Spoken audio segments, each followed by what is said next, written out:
So the experience at the airport was horrific. The worst thing that's ever happened to me when I travel. But I can separate that from the experience I had. I would absolutely go back to Pakistan. You would, even after that experience. And so is the assumption, and I think it is, from my point of view, once again, I've never been a black woman, but they were picking on you because you were a black woman. African. Because I'm African. Really? Yeah. It's not just black, no. It's African. It's African. I'm unmistakably African. What no a one world. looks at me and is like, oh, maybe she's... No. It's like, that's an African. Wow.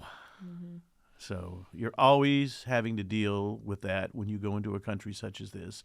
I'm assuming concerned that kind of thing could happen on an ongoing basis, and yet you say you still want to go back to that country. I would definitely go back to Pakistan. Mind-boggling to me. My goodness. Venezuela harassed me, and I was like, excuse me, Venezuela.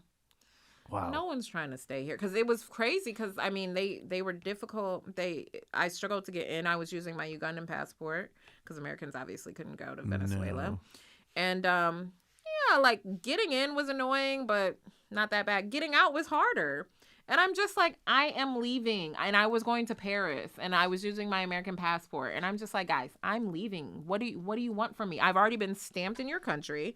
Stamp me out so I can go about my business. Like Venezuela, no shade. I thought Venezuela was incredible. And I loved visiting Los Roques, these gorgeous islands that belong to Venezuela. So when you talk to them like that, do they get upset or do they Sometimes people get upset. Do they? In the Philippines, the immigration officer was like, I can deport you. I said, because you're racist? Is that why you're going to deport me?